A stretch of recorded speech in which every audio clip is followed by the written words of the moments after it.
अस्सलाम वालेकुम नाज़रीन, मैं हूं डॉक्टर सजाद बुखारी और आप देख रहे हैं बदलती राय। नाज़रीन, मकबूजा वादी में होने वाले मजालिम के हवाले से अगर हम बात करें या ओवरऑल हिंदुस्तान की जानिब से इस पूरे खित्ते में जो इंतहा पसंदी और दहशत गर्दी है जिसको पूरी दुनिया अब भांप चुकी है, समझ चुकी है और अब इस पर बात करने जा रही है और बड़ी अहम डेवलपमेंट्स हुई हैं। और मैं जैसा कि आपको अपडेट कर रहा हूं कि पिछले 2 क्वार्टर्स की अगर हम बात करें तो बड़ी तेज़ी से डेवलपमेंट्स हुई हैं और वो डेवलपमेंट्स ये हैं कि हिंदुस्तान की जो मजालिम है और मोदी सरकार की जो कारकर्दगी है उसे पूरी दुनिया देख रही है और उस पर बात हो रही है, डिबेट हो रही है। ब्रिटिश पार्लियामेंटेरियंस ने, इससे पहले भी 10 से ज़्यादा ब्रिटिश पार्लियामेंटेरियंस ने मकबूजा वादी में होने वाले मजालिम और इंसानी हुकूक की पामालियों को जोड़ दिया ट्रेड के साथ और उस पर काफ़ी डिबेट हुई।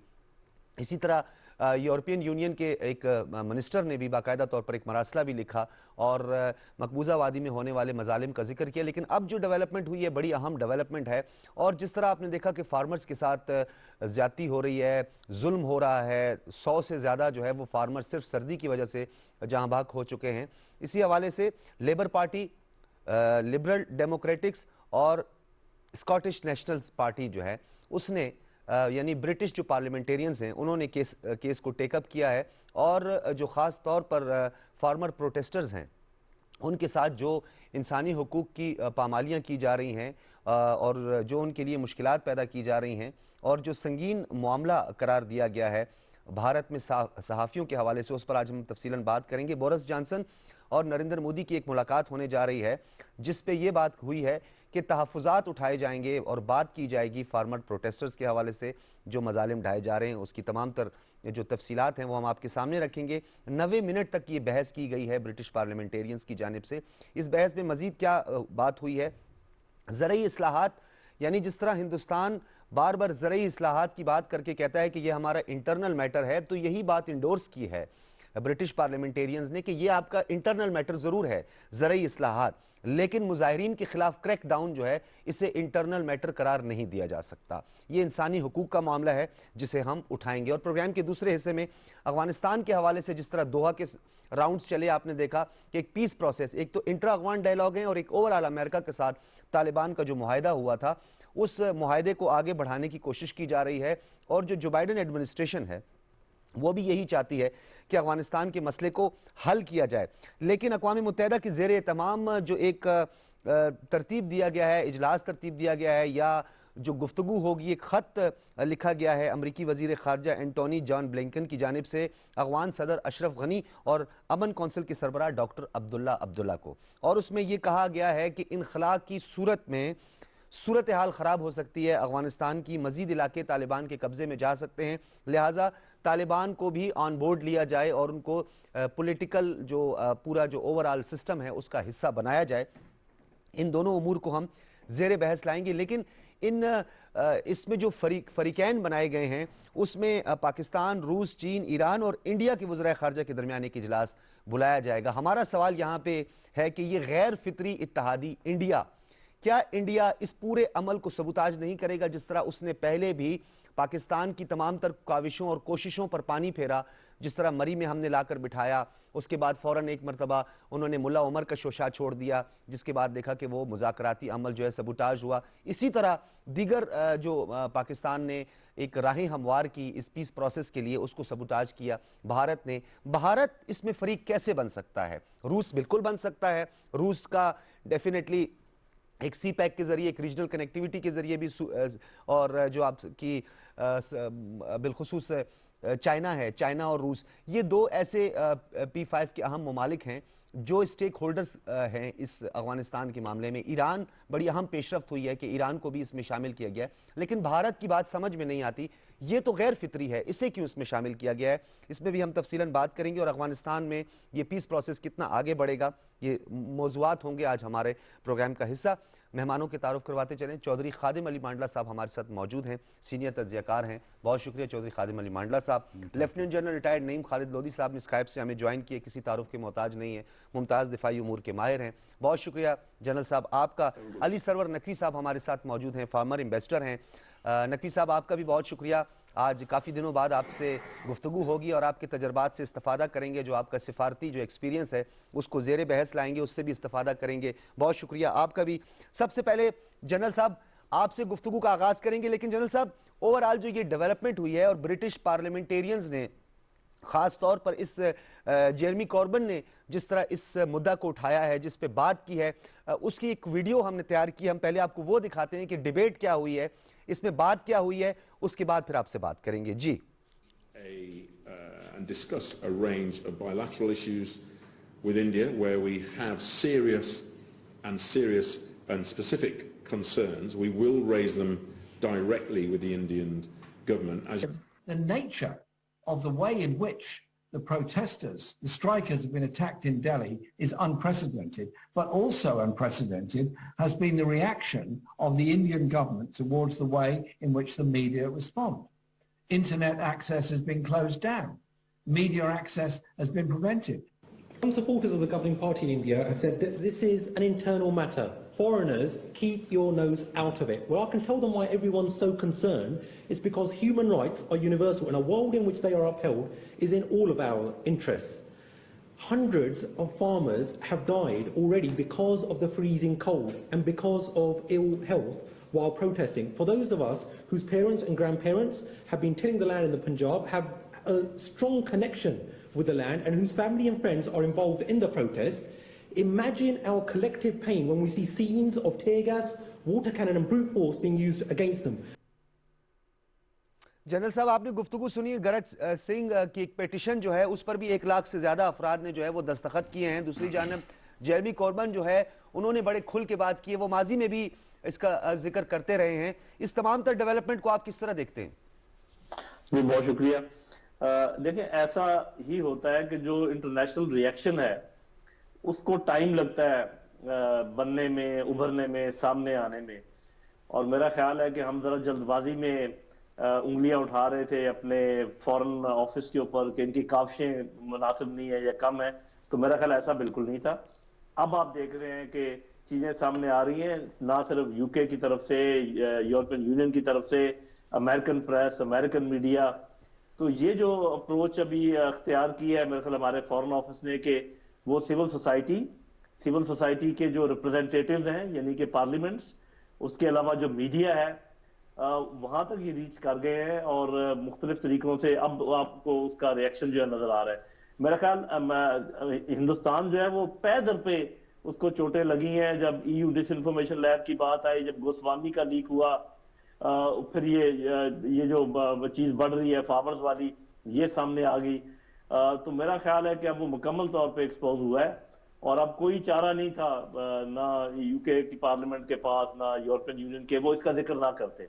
और आप देखेंगे अमेरिका की तरफ से इंडिया दिया भी गया है और मजीद भी होगा, गो कि वो अमेरिकन के पार्टनर्स हैं, लिहाजा हो सकता है थोड़ा माइल्ड हुए, लेकिन ये उनका जो मीडिया है, उनके जो बाकी रिप्रेजेंटेटिव हैं वो बात कर रहे हैं और करेंगे। ये तो हो गया जो कि आप समझे कि जो दुनिया करेगी, लेकिन आपको ये देखना चाहिए कि इस खित्ते से मुतल्लिक चूंकि चीज है, तो हमें ये जो रीजनल पावर्स हैं, जो रीजनल ममालिक हैं, जो नेबरिंग ममालिक हैं, इनकी तरफ से भी एक जोरदार आवाज उठनी चाहिए।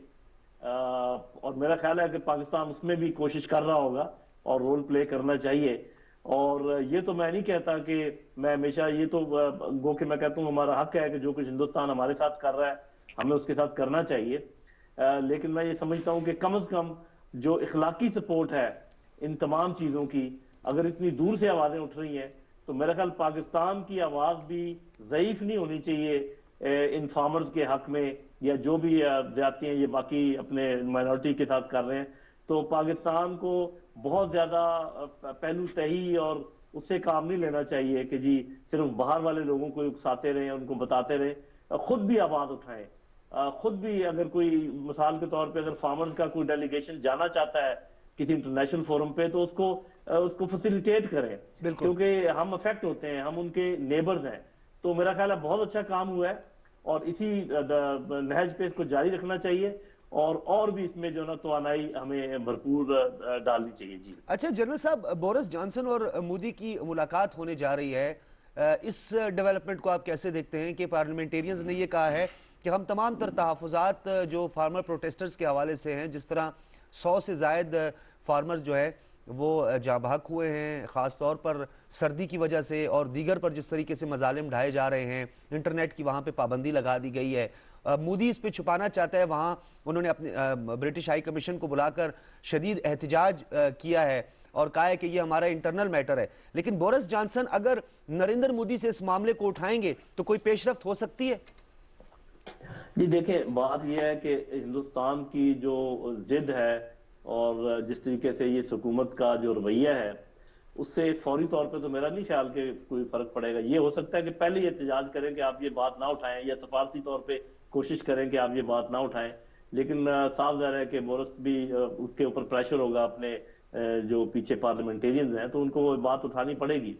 और ये कोई छोटी बात नहीं, आप देखें तो सही कितने फार्मर्स हैं, लाखों में हैं, और शायद करोड़ के करीब करीब पहुंच गए हों। उसके अलावा फिर ये 100 लोगों का जा भाग हो जाना कोई मामूली बात तो नहीं है। और ये जो बाकी जो ब्लैकआउट किया हुआ ये उसके अलावा है। तो मेरा ख्याल है कि दुनिया भर में जब ये ह्यूमन राइट्स की बात आती है तो तमाम लोग रिएक्ट करते हैं, तमाम हुकूमतें रिएक्ट करती हैं, तो ये रिएक्शन तो होगा। लेकिन चूंकि मोदी एक बड़ा स्ट्रेटेजिक अलायंस है उनकी अमेरिका के साथ, अमेरिका सुपर पावर है, कितना वो इसका असर लेगा या नहीं लेगा, इसके बारे में मैं अभी कुछ प्रेडिक्ट नहीं कर सकता। मेरा ख्याल है कि मोदी को जल्द अपने रवैये को तब्दील नहीं करेगा। सही, ये आपका ख्याल है। नकवी साहब, एक तो रिस्पॉन्ड कीजिएगा, जिस तरह जनरल साहब भी कह रहे थे कि बहुत जल्दी पेशरफ्त होने के इम्कानात बहुत कम हैं, लेकिन एक चीज़ इसमें और भी बड़ी अहम हुई है।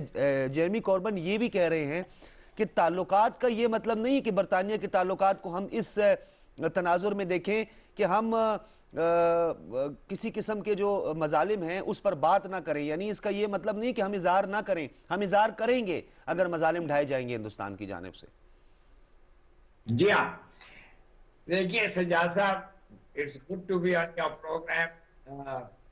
ये जो आप बात उठाइए वो बहुत अहम है, और इसमें जो यूरोपियन मालिक बरतानिया है या यूरोपियन यूनियन के मेंबर्स हैं, इन सब में अब एक नई सोच आ रही है। वो ये है कि वो जो भारत में जो ज्यादतियां हो रही हैं, आगे सिविल सोसाइटी में मसले हैं, और फिर आगे बढ़ के कश्मीर का भी मसला है, इसमें सारों में उन लोग तशवीश का इजहार करने लगे।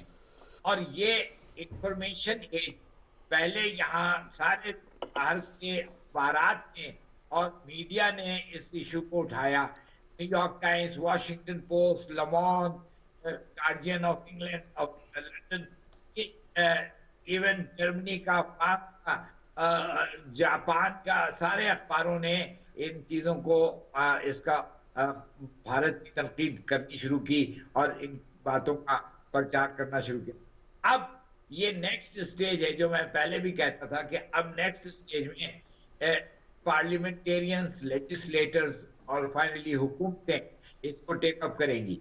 लेकिन वो जो बात पहले हुई है कि ये इसका असर कितना हो, मैं समझता हूं कि भारत इस वक्त अपने एक धुन में पक्का हर धर्मी पे कायम है, और ये जो बीजेपी का जो पूरा मंशूर है वो इन सब बातों को एक तरह से फरोग दे रहा है कि नेशनलिज्म, हाई नेशनलिज्म, अक़लियतों के साथ ज्यादती, उनको दबाना, और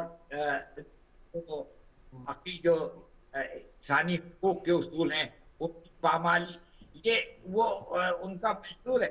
बीजेपी पार्टी जो है और उसके पीछे जो आरएसएस है, वो सब यही करते रहे हैं और यही सोच है उनकी। तो मैं समझता हूं कि अभी तो इनको लगाम नहीं कोई दे सकेगा, लेकिन ये चीज अगर बढ़ती गई तो ये काफी इनके ऊपर प्रेशर आएगा, और इनकी अब इक्तिसादी हालत भी अच्छी नहीं है, वो उसमें भी बहुत मुश्किलात हैं, कोरोना वायरस भी आ गया है। तो वो इंडिया था आज से 5, 7 साल, 10 साल पहले, वो कितना बदल चुका है। इस हद तक कि बरतानिया का वजीर आजम ये बात उठा रहा है और वहां के पार्लियामेंटेरियंस ये चीजें रेज कर रहे हैं, तो बहुत तब्दीली आई है। और इसमें हम लोगों को चाहिए कि इस चीज को मजीद और प्रमोट करें, इस सारे भारतीय ज्यादतियों को, और उनका प्रचार करें। तो इसमें हमारी डिप्लोमेसी का रोल है, हमारे एम्बेसडर्स का रोल है, और वो अब मेरा ख्याल के इस चीज को समझ रहे हैं और सही। इस जो एक्शन लेना अच्छा है। नकवी साहब, क्योंकि इसको गैर मामूली समझा जा रहा है हिंदुस्तान के अंदर भी इस डेवलपमेंट को। इंस्टेबिलिटी हो रही है, इस जी खत्ते में इंस्टेबिलिटी हो रही है, और इसके वजह से हम लोगों पे भी इसका असर पड़ रहा है। नकवी साहब, ये हम ये कह सकते हैं कि इसे हम गैर मामूली डेवलपमेंट इसलिए कह रहे हैं कि क्योंकि बौखलाहट में नजर आ रहा है हिंदुस्तान का मीडिया, और बार बार कह रहा है कि बरतानिया कौन होता है, ये तो हमारा अंदरूनी मामला है। फिर कुछ लोगों को नमक हराम के नाम के साथ जोड़ा जा रहा है, जिस तरह वो केस उन्होंने वहां पे प्रेजेंट किया है, और तमाम मीडिया चैनल्स ब्रेकिंग न्यूज दे रहे हैं। एक ब्रेकिंग न्यूज और भी मैंने रखी है, वो मैं मांडला साहब से भी पूछूंगा। वो तो बड़ी मजाकाखेज किस्म की ब्रेकिंग न्यूज हिंदुस्तान में चल रही है, और अब ये कुछ घंटों कबल की एक ब्रेकिंग न्यूज है। लेकिन ये मुझे बताइएगा कि हिंदुस्तान का मीडिया जब किसी चीज को फोकस करता है, पूरे के पूरा मीडिया, उनका मेन स्ट्रीम तमाम मीडिया इस वक्त इस डेवलपमेंट को देख रहा है। नकवी साहब जी, मैं समझा आप मांगला साहब की तरफ गए। जी। नहीं, ये बिल्कुल आप सही कह रहे हैं कि ये मीडिया ने इस चीज को अब काफी हाईलाइट करना शुरू किया है, और मैं समझता हूं, देखिए भारत बहुत बड़ा मुल्क है और उसकी बड़ी ताकत है, लेकिन मगरिब में ओपिनियन बदलने में वक्त नहीं लगता है। बिल्कुल। अब आपको मिसाल दूं कि बर्मा, म्यांमार पहले एक ब्लू आइड बॉय उनका डार्लिंग हो गया था, डार्लिंग ऑफ द वेस्ट, जबकि ओबामा तक ने वहां दौरा किया, और सारे मगरबी ममालिक जो हैं वो म्यांमार बेतहाशा तारीफ उसको बहुत ऊंचा दिखाने लगे। अब जब रोहिंग्या का मसला आया तो फिर वो बिल्कुल चेंज हो गया, और अब मिलिट्री वहां कू हो गया है, वहां फौज की मदाखलत हो गई है हुकूमत में, तो वो और उनकी स्टैंडिंग गिर गई है। तो जब हालात किसी मुल्क में, जाहिर है म्यांमार छोटा मुल्क है, भारत बहुत बड़ा मुल्क है, लेकिन जब हालात किसी मुल्क में ऐसे होने लगते हैं तो उसका असर आखिरकार हो ही जाता है। बिल्कुल। तो मैं समझता हूं कि जब बरतानिया के लीडर्स वो कह रहे हैं और बरतानिया में ये तासुर हो रहा है, तो मीडिया इंडिया का चाहे कुछ भी कहे, ये चीज वो नहीं कंट्रोल कर सकते हैं, नहीं उसको काउंटर कर सकते। सही। अच्छा, एक तो ब्रेकिंग न्यूज का मैंने अभी अब डेवलपमेंट का जिक्र किया, एक और ब्रेकिंग न्यूज मांडला साहब आपकी तरफ आऊंगा, वो हिंदुस्तान में चल रही है। हम तो जो है वो त्यारे मार गिराते हैं, लेकिन मकबूजा कश्मीर के हवाले से अगर हम बात करें तो जम्मू कश्मीर में जो है पाकिस्तान का एक गुब्बारा, नॉट त्यारा, त्यारे हम गिराते हैं, वो उन्होंने एक गुब्बारा हमारा फिर पकड़ लिया है और कहा है कि उसके ऊपर PIA लिखा हुआ था। ये कुछ घंटों कबल का वाकया, और अब तक की बड़ी खबर हिंदुस्तान में, हिंदुस्तान का मीडिया कह रहे हैं अब तक की सबसे बड़ी खबर। आपको ये कितनी बड़ी खबर लगती है मांडला साहब? बिस्मिल्लाहिर्रहमानिर्रहीम। बहुत शुक्रिया डॉक्टर साहब। भारत जो है ना उस बुखलाहट का शिकार हो चुका है, अभी उसकी समझ में कुछ नहीं आ रहा। पाकिस्तान की तरफ से ये तो गुब्बारे की बात करते हैं, यहाँ से तो कबूतर चले हाँ, कबूतर भी इसी एरिया में था पहले भी, तो उसको भी पता नहीं क्या बना के पेश कर देते हैं। और पूरा मीडिया, जिस तरीके से आपने बात की है कि पूरा मेन स्ट्रीम मीडिया जो है ना वो उसी चीज़ को फोकस करता है कि ये पाकिस्तान से अगर कोई टड्डी दिल आ जाती है तो उसके ऊपर जो है वो फोकस कर लेते हैं। अभी गुब्बारे की आपने बात की है, तो मेरा ख्याल है कि अभी उसके दिन जो है ना वो ख़त्म हो चुके हैं कि जिस तरीके से बरतानिया की पार्लियामेंट में तमाम पार्लियामेंटेरियन उनके बैठकर वहाँ जैसे डिबेट हुई है, 1.5 घंटा इनके जुल्मों बर्बरियत के ऊपर जिस तरीके से उन्होंने अपना एजेंडा पेश किया है, और एट द एंड उन्होंने ये ऐलान किया कि ये तमाम तहफ़्फ़ुज़ात जो है जब मुलाकात होगी इसके साथ, मोदी के साथ, जॉनसन की, तो मेरा ख्याल वो पेश किए जाएंगे। और सबसे बड़ी अहम जो ताकतवर आवाज़ थी वहाँ, तो मैं समझता हूँ कि जो उनके वज़ीर हैं एशियाई अमूर के, नाइजल एडम्स, उनकी आवाज़ थी कि ये बात तो ठीक है कि हमारे भारत के साथ बहुत मजबूत तल्लुकात है, और मजबूत तल्लुकात का मकसद ये नहीं है, मतलब ये नहीं है कि हम जो है वो फार्मर के साथ जो जुल्म बर्बरियत ढाई जा रही है, हम उसको डिस्कस ही ना करें। फिर तनमन सिंह, उसने जिस जज्बे के साथ जहां पार्लियामेंट में खड़े होके अपनी आवाज बुलंद की, लेकिन एक बात जो है ना बड़ी नुमाया नजर आई हमें कि जैसे वो पहले ईओबी का जैसे इंकशाफ हुआ था तो वो बहुत से पार्लियामेंटेरियन को हायर कर लेते थे। इस वक्त भी उन्होंने हायर करने की कोशिश की। एक खातून उठ के उसने कहा जी बड़े अच्छे कवानीन हैं, लेकिन इसके मुंह से ये अल्फाज निकलने से खवातीन के कि इधर से तनमन सिंह और दूसरा गुरच सिंह, जिसका आपने जिक्र किया कि जो गुरच सिंह ने जो है वो पटिशन डाली, उनकी जो पार्लियामेंटेरियन वेबसाइट है उसके ऊपर 1 लाख से ज्यादा जायद आदमियों ने दस्तखत किए, और उनका ये कानून है कि अगर कोई बंदा इसके ऊपर 1 लाख से ज्यादा दस्तखत कर देता है तो उसको डिबेट के लिए जो है वो पार्लियामेंट में पेश करते हैं, उसके ऊपर बहस की जाती है, और बहस होने के बाद उसने क्या किया इंडिया। अच्छा मांडला साहब, ये भी बताइएगा कि हमारे नाजरीन को भी ये बताइएगा कि यूरोपियन यूनियन के कितने ममालिक हैं इस वक्त, जो कुल ममालिक की तादाद भी बताइएगा, और ये भी बताइएगा कितने ममालिक ऐसे हैं कि जो इस वक्त प्रेशर डाल रहे हैं हिंदुस्तान के ऊपर। देखिए जी, लफ्जी प्रेशर तो तमाम दुनिया से आवाज़ आप कमोबेश सुनेंगे। अरब ममालिक से भी आवाज़ आएगी, यूरोपीय यूनियन से भी आवाज़ आएगी, अमेरिका में भी इक्का दुक्का आवाज़ आएगी, लेकिन स्ट्रांग आवाज़ जैसे ये बरतानिया से आई है, इससे पहले कनाडा से आई है, तो कनाडा के प्राइम मिनिस्टर ने आवाज़ बुलंद की, तो मेरा ख्याल है आवाज़ें तो आ रही हैं, लेकिन आवाज़ों का सरजमीन के ऊपर जो असर है वो क्या हो रहा है? क्या वहाँ जुल्म बरबियत कम हो रही है? 102 से जायद किसानों की हलाकतें, वहां उनकी खवातीन, ये सिर्फ ये सॉरी मांडला साहब, ये वो तादाद हम बता रहे हैं जो सिर्फ सर्दी से जहां बाक हुए हैं। मैं बता रहा हूं कि उनका जुल्म, बाकी जो उन्होंने फायरिंग की है, ट्रैक्टर उनके ऊपर चढ़ाए हैं, वो तादाद एक अलग तादाद है। फिर दूसरी बात यह है कि जब तक इनका जुल्म रोकेगा नहीं कोई, जैसे पिछले लास्ट ईयर ट्रंप आया है, दिल्ली में वो मौजूद था, दिल्ली में खड़ा था, और उसके खड़ा वो उधर स्पीच कर रहा है, और दिल्ली के अंदर जो है ना जलाओ गिराओ कत्लो गारत का जो है ना बाजार गर्म था। ये सारी खबरें क्या उन तक नहीं पहुंचती?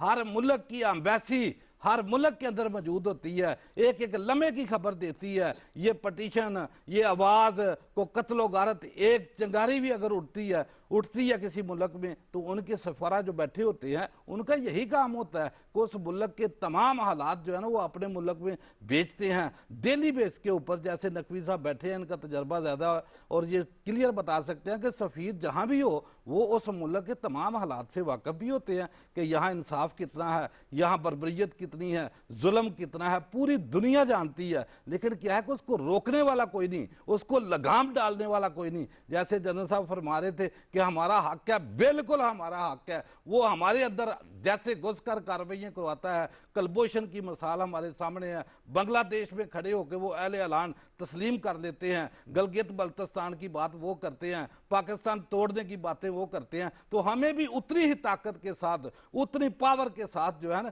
जो एक्शन हम कर सकते हैं हमें करना चाहिए, और सिखों के साथ खड़े होकर उनके जुल्म बर्बरियत के खिलाफ उनकी आवाज़ के साथ अपनी आवाज़ बनानी चाहिए। हमारा बिल्कुल फर्ज बनता है। तो ये मांडला साहब किस किस को कहेंगे, किस किस मुल्क को कहेंगे कि ये हमारा अंदरूनी मामला है? देखो जी, बात यह कि सिटीजन अमेंडमेंट एक्ट पर भी इन्होंने कहा ये भी हमारा अंदरूनी मामला है, मकबूजा कश्मीर में कहा ये हमारा अपना अंदरूनी मामला है, डोमेस्टिक इशू है, पाकिस्तान का इससे कोई कंसर्न नहीं है, दुनिया को इससे कोई इससे सरोकार नहीं होना चाहिए। देखो तो ये किस किस को कहता रहेगा? भारतीय हाई कमीशन वहां उसने फौरन जो स्टेटमेंट दी कि ये हमारा अंदरूनी मामला है, लेकिन इस अंदरूनी मामले को समझेगा कौन?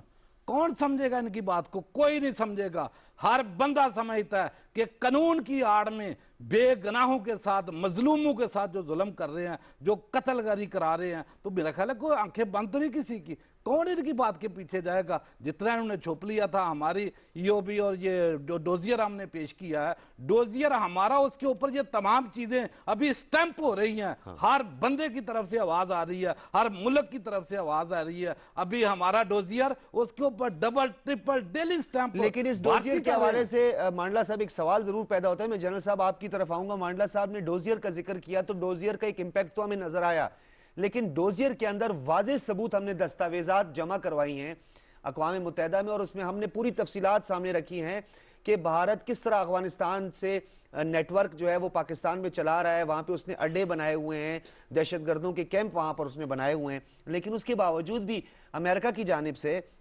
जो ख़त लिखा जाता है अब्दुल्ला को और अशरफ गनी को, उसमें ये कहा जाता है कि हिंदुस्तान जो है वो भी इस इजलास में शामिल होने जा रहा है। तो हिंदुस्तान के अंदर अफगानिस्तान के अंदर दहशतगर्दी करना और फिर अफगानिस्तान की सरजमीन पाकिस्तान के खिलाफ इस्तेमाल करने वाला मुल्क, ये 5 फरीकी इजलास का हिस्सा कैसे बनने जा रहा है? जनरल साहब, ये बड़े सवालात जन्म देते हैं इस चीज। जी देखिए, अगर आप बाकी ममालिक देखें जो कि इस ग्रुप में शामिल हैं, तो फिर अमेरिका को कोई ना कोई तो अपना हलीफ चाहिए ना उनके साथ बैठने के लिए। आप देखें, वहाँ रूस की बात है, चाइना की है, ईरान की है, पाकिस्तान है। तो फिर अमेरिका एक साइड पर तो नहीं अपने आप को होने देगा। साउदी अरब को अपने नेगोशिएशन को मजबूत करने के लिए चाहिए कि वो कोई ऐसे हलीफ को ले आए।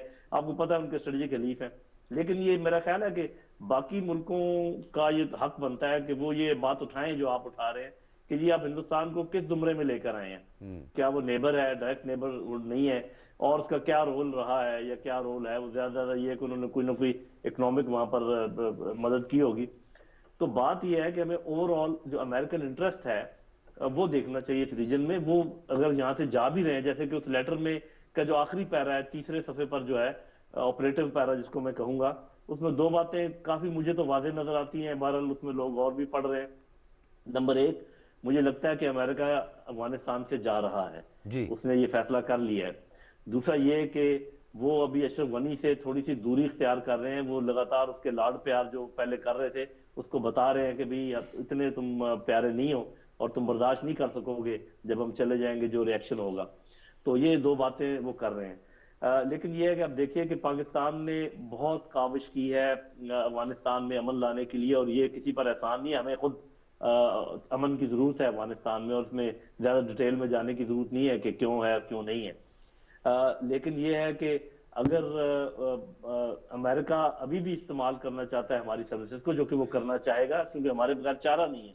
मेरा नहीं ख्याल कि जितना पाकिस्तान की लंबी सरहद है अफगानिस्तान के साथ, जो हमारी एफिनिटी है, एथनिक एफिनिटी है, रिलीजियस एफिनिटी है, जो हमारी इवन तजारत आर पार है, जो कि अभी साफ ज़ाहिर है कि खास मकामों से हो रही है, ऐसा और कोई मुल्क नहीं है अफगानिस्तान के इर्द गिर्द। उधर से थोड़ा सा ईरान का वो असर रसूख है। तो ये 2 ममालिक हैं जो सबसे ज्यादा किरदार अदा कर सकते हैं। तो पाकिस्तान को मेरा ख्याल है कि वैसे नकवी साहब बेहतर बताएंगे कि वैसे तो सफारती तौर पर तो ये कोई बुरी बात नहीं है कि ज्यादा से ज्यादा लोग इकट्ठे हों।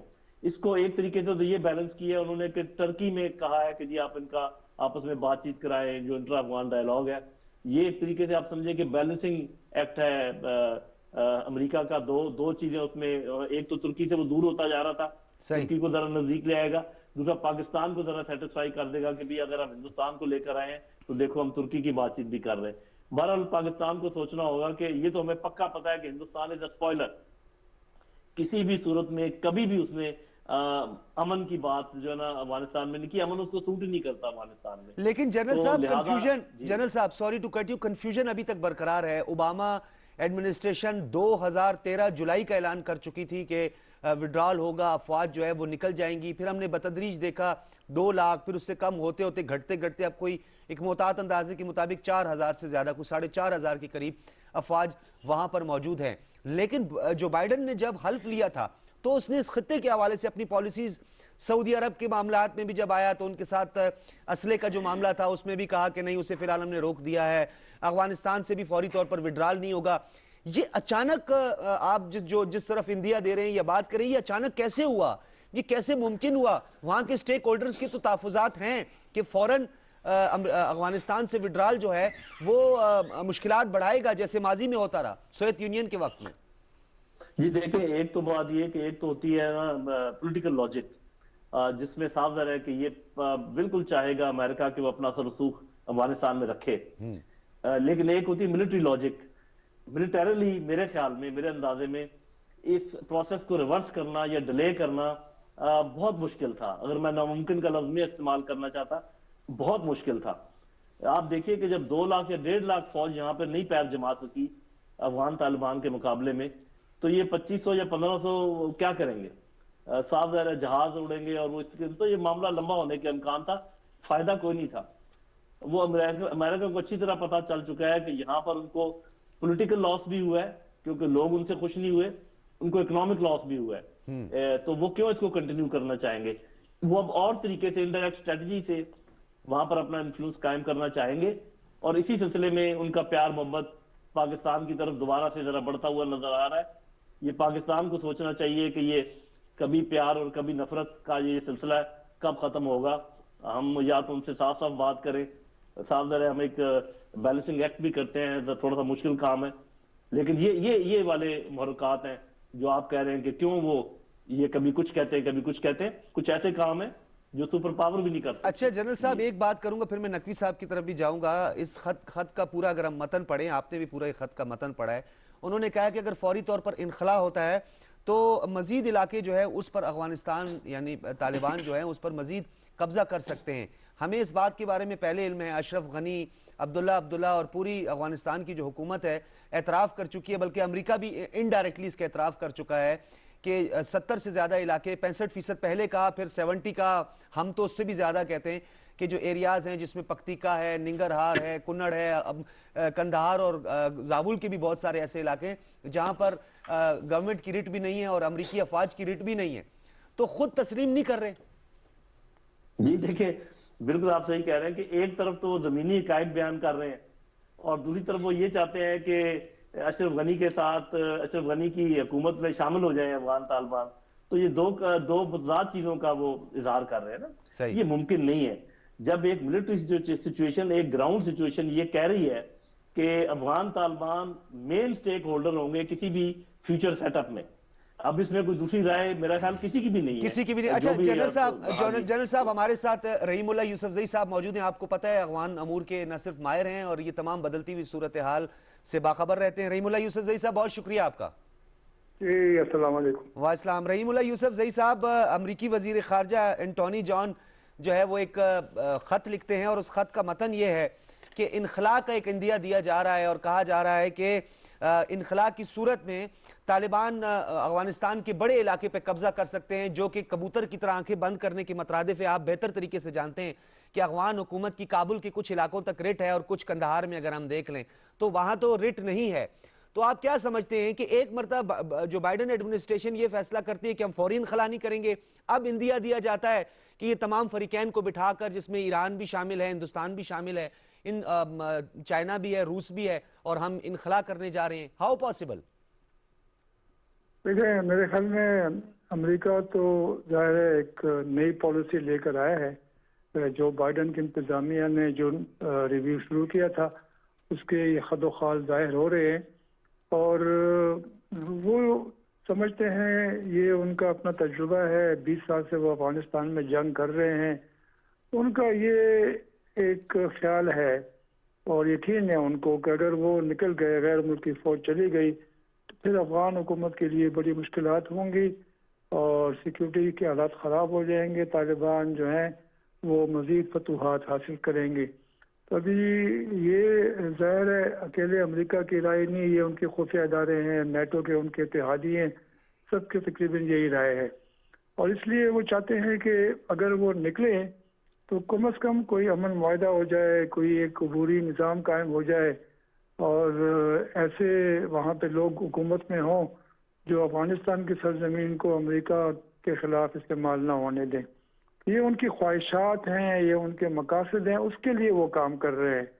और देखें, पहली बार अमेरिका ने ये माना है कि ईरान का भी अफगानिस्तान के हवाले से एक अहम किरदार है। पहले तो ईरान को उन्होंने कभी इस तरह के मशवरों में शामिल नहीं किया और फिर ये भी कि इलाकाई जो ताकतें हैं उन सब का कुछ ना कुछ किरदार तो है। पहले तो अमेरिका अपनी मर्जी कर रहा था, खुद ही हल निकाल रहा था, तो ये कुछ अमेरिका की मजबूरियां हैं, उसने उसको मजबूर किया है कि वो एक नई पॉलिसी लेकर आए। अच्छा, अफगान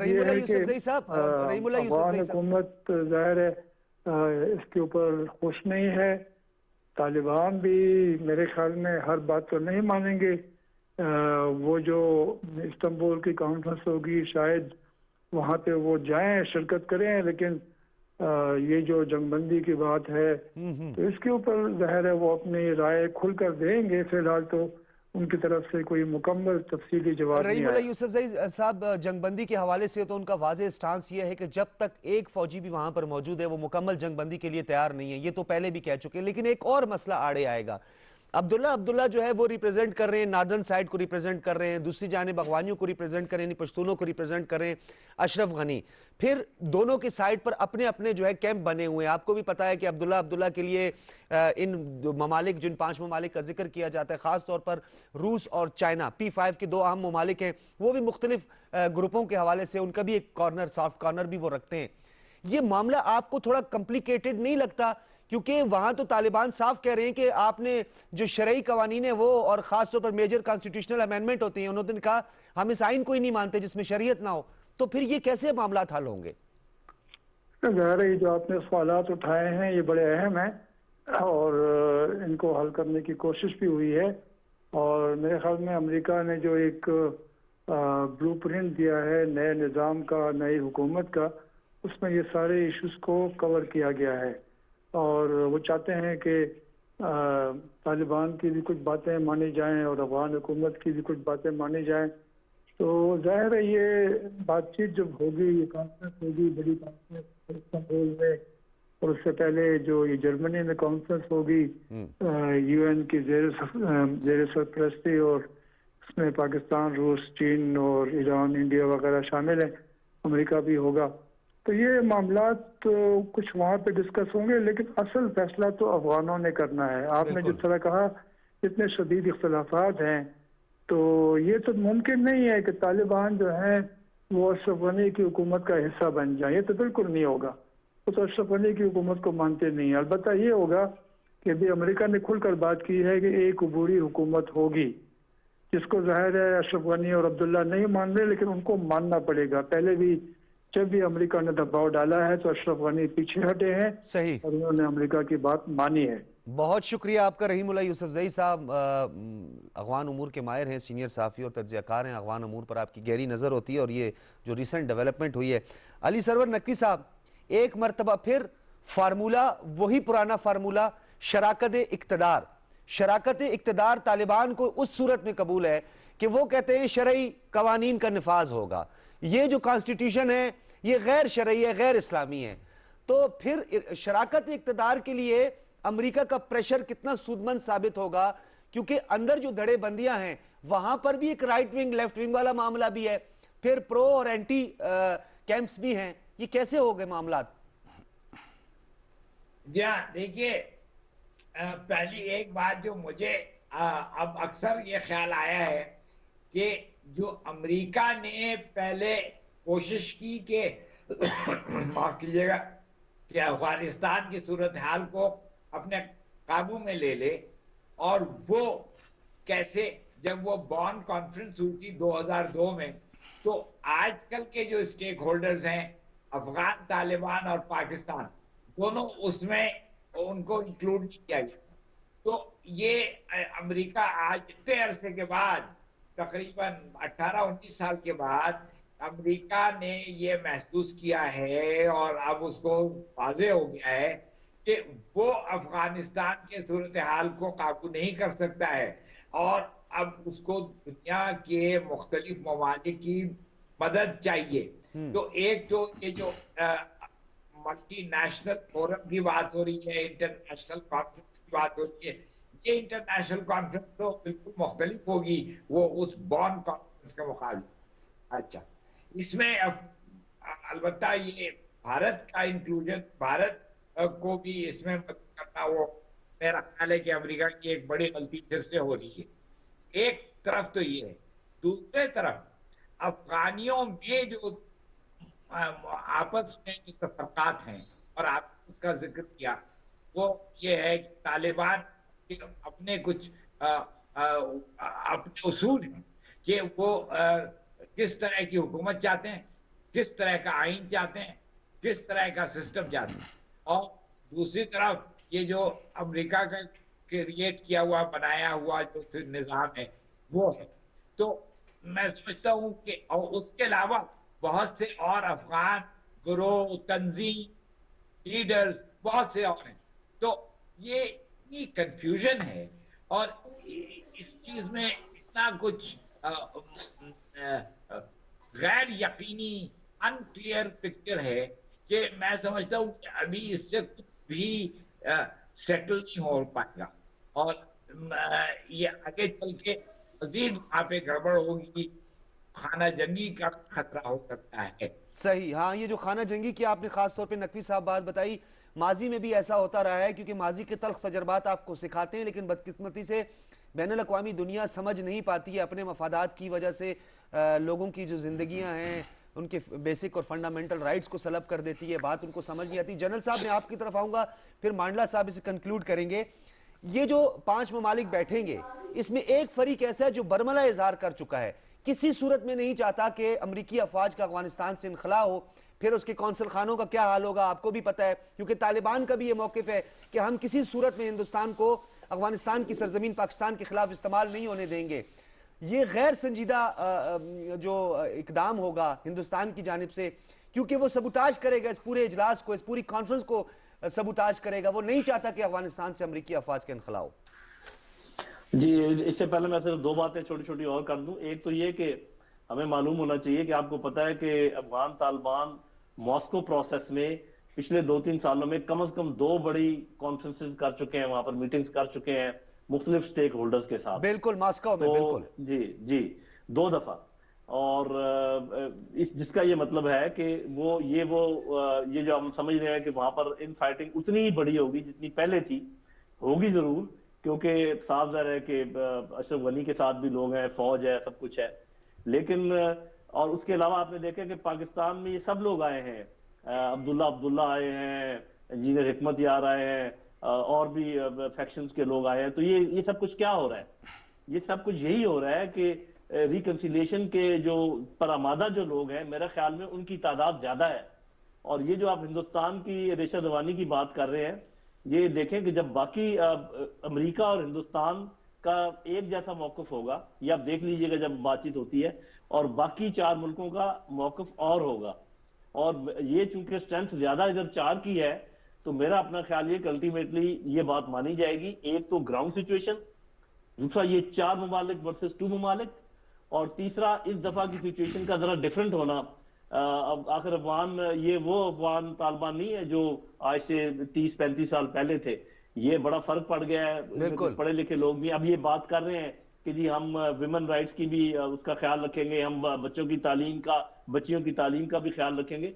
और मेरा अपना ख्याल ये कि जिन्होंने पूरी जद्दोजहद की है सिर्फ इस बुनियाद पर कि वो शरीयत चाहते हैं इस मुल्क में, वो इस पर तो कॉम्प्रोमाइज नहीं करेंगे। हाँ, अलबत्ता ये जरूर है कि अगर उनके बड़े उल्मा बैठे तो कोई ऐसी चीजें कुछ देर के लिए वो हजफ कर सकते हैं, मसलन हाथों का काटना, कोड़े मारना, कुछ देर के लिए इसको साकित किया जा सकता है। और मेरा ख्याल इसकी इस्लाम में गुंजाइश भी है। मैंने मांडला साहब की तरफ जाने, जनरल साहब वेरी शॉर्ट, आपने मॉस्को समिट का जिक्र किया, आपने 2 मॉस्को समिट हुए, बड़े अहम हुए। एक में तो दाइश का जो है फोकस रहा कि दाइश का खात्मा यकीनी बनाना है। आपको याद होगा उस एजेंडे में भी 2 ममालिक ऐसे थे जिन्होंने राय फरार इख्तियार की, और इस मर्तबा उसी इजलास में वो बैठने जा रहे हैं। मॉस्को कैसे देखेगा? मेरा अपना ख्याल ये है कि आप देखिएगा कि अल्टीमेटली जो हिंदुस्तान का रोल है ये कम होता चला जाएगा। सही। और ये बातचीत में जरूर आप उसको पाएंगे, लेकिन बातचीत में भी उनको पीछे हटना पड़ेगा। जब फिजिकल प्रेजेंस अमेरिकन की कम होगी तो इंडियन का जो रोल है, पॉलिटिकल रोल और फिजिकल रोल, वो खुद ब खुद कम होगा, कम हो जाएगा। मांडला साहब, जिस तरह जनरल साहब ने कहा कि भारत का रोल खत्म होने जा रहा है और दोनों यक जुबान होंगे, अमेरिका और हिंदुस्तान।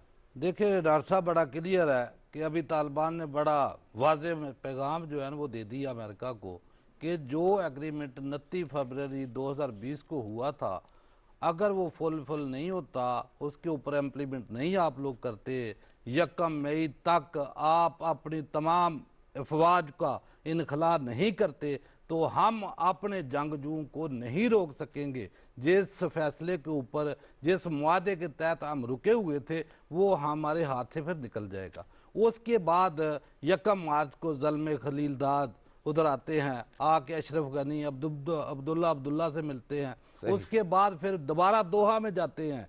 6 मार्च को वहाँ उनकी एक वाज़े मीटिंग होती है जिसका अगरचे अलामिया बार नहीं आया, लेकिन खबरें जो है ना बहुत से न्यूज़पेपर के ऊपर आई कि वहाँ क्या बात हुई। वहाँ यही बात हुई कि बड़ा क्लियर पैगाम जो है वो तालिबान ने उनको दिया। उसके बाद ज़ल्मे खलीलदाद जो है वो पाकिस्तान में आते हैं, नेटो के सरबराह जो जनरल है वो आके मुलाकात करते हैं, यूके के चीफ डिफेंस ऑफ स्टाफ जो है वो आके मुलाकात करते हैं। मेरा ख्याल है कि ये जो तेजी आई है, तेजी से नजर आ रहा है कि अभी अमेरिका को नजर आ रहा है क्योंकि अभी 75% उनकी अफवाह जो है वो तो इनखला कर चुकी है, अभी 25% रह गए, ज्यादा है, 75 से भी ज्यादा जा चुकी है। अभी 10,000 टोटल, जिसमें 2500 आर्मी जो है टोटल अमेरिका की है और 7500 जो है वो नेटो दूसरे ममालिक की है। सही, बहुत शुक्रिया चौधरी खादिम अली मांडला साहब, lieutenant general retired Naeem Khalid Lodhi साहब और अली सरवर नकवी साहब, आप तीनों का बहुत शुक्रिया। आप लोगों की तजावीज़ इस प्रोग्राम का हिस्सा बनी। नाज़रीन इजाज़त दीजिए, अल्लाह हाफिज़।